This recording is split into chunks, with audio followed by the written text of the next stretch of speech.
Hello, lovely people of the internet.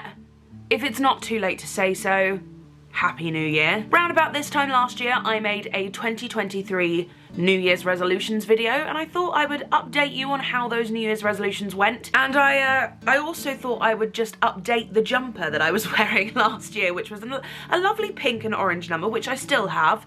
But I recently purchased this from Lucy and Yak, and I live in it now. So if you need me in the near future, you will probably find me in this jumper. My first New Year's resolution of 2023 last year was a very mundane and boring adult resolution. It was to sort out my stairs.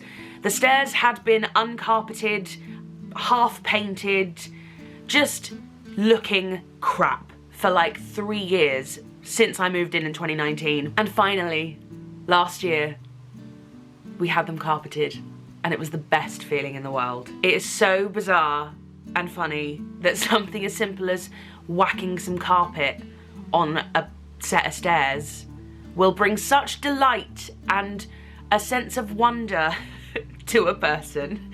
But it did, it really did, and I'm not ashamed to admit it. And I have to admit that it wouldn't have happened had it not been for Joel, my husband, because he is very much a driving force behind the things that I often procrastinate on. Carpeting stairs was obviously at the bottom of my priority list for a very long time because it's quite a mundane and trivial thing. And also my own set of stairs not being carpeted doesn't affect anyone other than me, so if I was happy to live with crap stairs, it didn't need to be done right away. Whereas Joel thinks on the flip side, he's like, if it's such a small task and all it takes is calling up someone from a carpet company or, you know, a carpet shop, literally the carpet shop around the corner, and all it takes is popping in, selecting your carpet, getting a quote, and then getting them round to fit it. If that's literally all it takes, why don't we just do it in an afternoon? Which is exactly what we did, and it was obviously very simple and very easy. But that's done. New Year's resolution ticked off my list. I have lovely stripy stairs. The next New Year's resolution that was accomplished, I'm just gonna go through the ones that got done and I will tackle the ones that didn't in a minute. I relearnt how to drive. I've talked about this on this channel already, I think. But I finally got myself a car. I had a couple refresher lessons and I have now been driving for almost a year. I got my car in April last year and I was driving back and forth from Crawley when I was doing Panto. Tick, I did it. I relearned how to drive, got myself a car, and now with a baby on the way, I feel like it was perfect timing. Really boring New Year's resolution, drinking more water. Yes, I did do a lot of that. It's nothing to write home about. Let's move on to the next one. The next resolutions came in a separate category in last year's video. It was like emotional, mental things that don't sound like a big deal but feel like a big deal. One of them was be more me, and I feel like that's just naturally what's been happening anyway. I feel like being more myself isn't something that I've had to make a huge amount of active effort in. It's sort of just naturally happening as I get older anyway, so I feel like we can tick that one off the list. But the next one was travel more. I travelled in 2023, maybe more so within 1 year than in the entirety of the rest of my life. We really got around. And again, part of this is to do with Joel. Joel loves a holiday, he loves to travel, he loves to explore and adventure. I very much love to as well, but I kind of need someone to be the driving force behind booking those trips and doing those things. Otherwise, I will just stay at home and work. And a lot of our traveling was thanks to our honeymoon. We went to 3 separate occasions on our honeymoon. So within the year in total, we went to Paris, Iceland, Rome, Pompeii, Vienna, Cyprus, LA, Hawaii, and Vegas. I mean, wow. And I also think that, again, good timing, that is probably the most we will ever travel within that short space of time, because again, we have a baby on the way.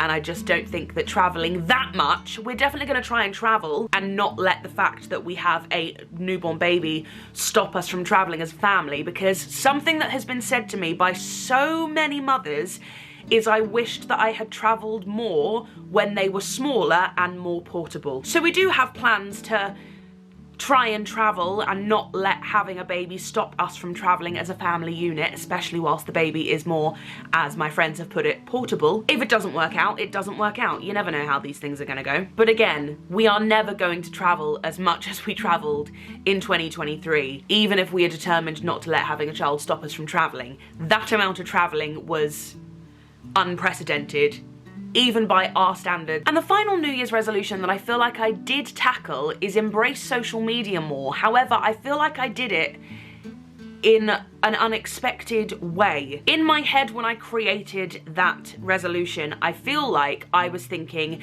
embrace social media more, as in use it more, find ways to make more videos and make more content and sort of fall back in love with it a little bit. But I feel like what actually happened was that I embraced social media in the sense that I understood that sometimes I will be really into it and other times other things are going to take priority.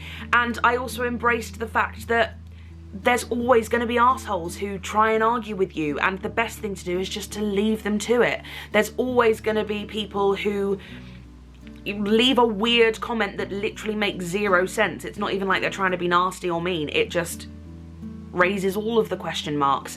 And what you do is you block them and delete it and you move on with your life because you're allowed to do that. I feel like instead of embracing it as in doing it loads more and sort of, you know, falling back in love with it and finding ways to stay on top of it and keep up with it and keep up with the trends and stuff, because I feel like that was going to be unrealistic. I feel like I embraced it like that weird, distant relative that everybody has. Slightly kooky, a little bit eccentric, sometimes says something really kind of quite close to the bone, maybe a little bit mean, but in small doses, we can get on. You can be quite lovable, and, you know, as long as I keep you at arm's length and, you know, we set firm boundaries, we can have a great relationship.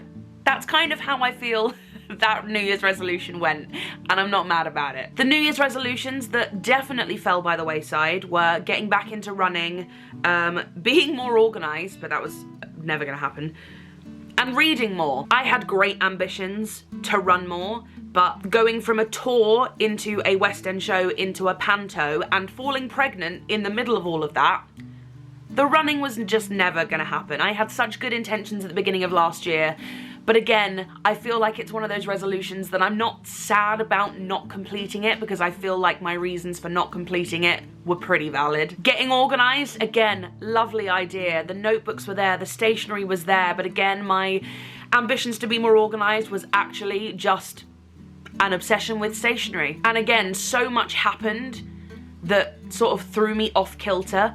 Look, I'm not gonna lie, I know I've said it like 8 times in this video already, but getting pregnant really is an all-consuming thing. How can it not be? Your body is literally doing something that you have no control over. You're taking no active part in it. Your body's just like, hold my beer, I've got this, I know how to do this, we're just gonna crack on, and you're just gonna be here for the ride. You can hang on tight for the journey, and we're gonna make you feel sick. One day we're gonna make you feel like crap, the next day we're gonna give you the most luscious hair and the strongest nails in the world. The next week they're gonna all break off and your hair's suddenly gonna go all greasy. Like, you don't know whether you're coming or going with pregnancy, because again, you have literally no control or active part over it. It's just something that your body is doing on your behalf. And when something is that all-consuming, trying to be organised on a day-to-day basis, or trying to focus on reading more, or trying to get a run in of an early morning. No. You have to be a superhuman, in my opinion, in order to get those things done. And I am just not. So that is how my 2023 New Year's resolutions went. I'm not sad about it. I think I did okay. And this year, I feel like I'm reluctant to give myself New Year's resolutions for 2024. Again, and you're gonna be sick of hearing me talk about pregnancy and motherhood, but I feel like giving myself New Year's resolutions the year that I embark upon maybe the biggest adventure I've ever had yet, motherhood, it feels a little unfair to be like, hey, you know, you've got to do this massive, massive thing, which is birth a human and then learn how to look after it, because you can read all of the books, you can do all of the courses, you can take all of the antenatal classes. Nothing will ever prepare you, I don't think, and so I've heard from friends of mine who have become mothers and fathers, nothing will prepare you for the actual task of looking after a small human. So it just feels very unfair to say, hey, you know this massive thing that you have to do, you have to push a human out of your hoo-ha and then look after it, and you've got to learn how to do that, but also here's a list of a bunch of other things that are going to seem massively trivial by the time that massive thing happens, but you also have to complete those and, you know, succeed at those by the end of the year. That just feels very unfair to me, so I'm not going to do that to myself. And instead, I'm going to pick a word. I usually do this at the beginning of a year. I pick a word that I feel like I want to just focus on a little bit, even just a little bit. It just sort of makes me feel like I've got some sort of purpose and some sort of drive, and that this word is something that I just need to keep in the back of my mind. A few years ago, whilst I was on tour with Chitty Chitty Bang Bang, I remember that my word was worth, and I was trying to figure out what I was tying my worth to. Was it work? Was it family? Was it friends? I think last year the word was embrace, or maybe the year before was embrace, and it was all about sort of embracing the things about myself that had fallen by the wayside, that I think maybe I'd lost or shunned based on the opinions of other people, and I had decided, no, actually, those things mean a lot to me. I'm going to find a way to embrace those things again. So I feel like this year the word is forgiveness, because I feel like when you are faced with a huge new task, a massive challenge that you've never even had a taste of before, you need to have a lot of forgiveness for yourself, because you're going to make mistakes, you're going to screw up. There are going to be times where I probably just sit down and cry and go, I don't know if I can do this, or I just did something that feels really stupid. Maybe there will be people online who berate me for, you know, not mothering correctly or doing something wrong. I've already had a little glimpse into the unsolicited advice that comes your way when a big group of people find out that you are pregnant and you are going to become a mother. So I'm sure there will be times when people look at me or actively decide to tell me that I'm doing it wrong. And so I feel like, as someone who takes things very personally and is very sensitive, I'm gonna have to have a huge amount of forgiveness for myself, because otherwise I will dwell on those things that I've been told I've done wrong, or that I feel like I've personally done wrong, and instead of correcting it, or instead of going, no, actually, I'm gonna stand in my convictions, and I'm gonna, you know, stand tall in my choices and say I made the right choice for me and us, and it might not be right for other people, but that's also okay. And I'm gonna have to just forgive myself and move on, because there's going to be a small child that needs me and doesn't need me to dwell on those things that don't actually matter. This child is gonna need me to just go, and we put that out of our brains, and now I feed you, I burp you, I change you, I love you, I cuddle you, I squish you. That's all that kid is gonna need. So my word for the year is forgiveness. And I feel like that is a very nice place to start 2024, with just a little bit of forgiveness for myself in advance of all of the mistakes I know I'm gonna make. Before I go, there is one thing that I am very excited about, which I definitely want to mention and talk to you about. Joel and I have started a new theatrical venture called Beginner's Call. Last year we held a couple of workshops online on Zoom where we had performers. We had 6 people perform songs for us that they wanted to work on, and we had a bunch of people come and watch and support and listen and applaud and cheer those people on. And we gave our feedback, we talked about our experiences singing those songs, had they been songs that we had performed ourselves. We passed on advice and wisdom that we had been given by directors, vocal coaches, you name it. And we had a great time, and we really, really loved it. And we kind of got a taste of teaching and passing on experience, and that is something that I have been very, very terrified of in my career because I didn't train. And I have convinced myself over the last 11 years that my experience isn't worth as much as people who have trained and the training that they have been taught.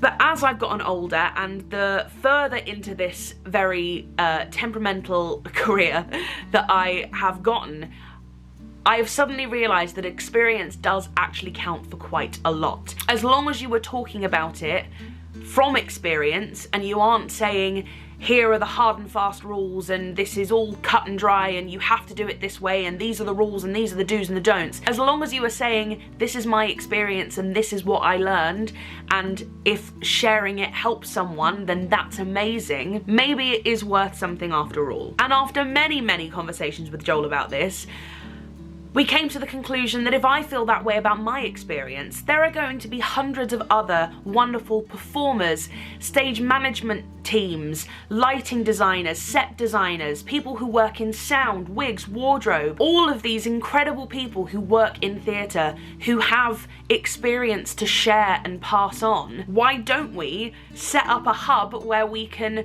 run in-person and online workshops and invite all of these incredible people who are able to share their experiences to a younger, newer, fresher theatrical generation. And so that's exactly what we have done. We have created Beginner's Call, and we are running our first workshop on the 3rd and 4th of February. It's a Saturday and a Sunday. It's just 2 hours on both days. We are calling it the OZDUST weekend because we will be working with none other than the legendary Carrie, Alice Fern, Diane Pilkington and Oliver Tomset, and they will be sharing everything that they learned and their experiences singing the songs No Good Deed, The Wizard and I, As Long As You're Mine, and Popular. So they have an hour each to break down the songs and talk about their experience singing those songs 8 shows a week, sharing the wisdom that they learned from the people who taught them the songs, who directed them during their time in Wicked. And there will be time at the end of each Zoom call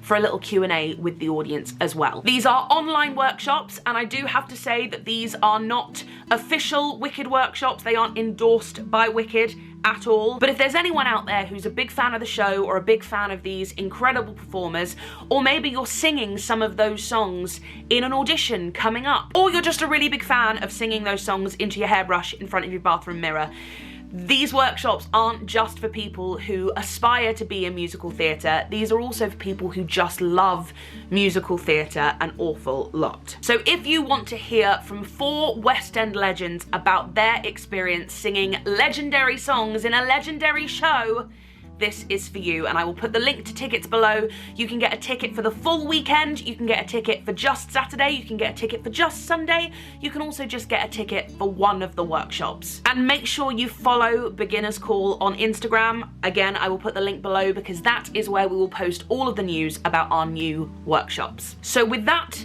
and motherhood on the cards, and another UK tour at the end of the year, I've got 3 quite big things to keep me occupied for 2024. So wish me luck, and I'm sending you lots of love, and I hope that January and this new year has started off tremendously for you all.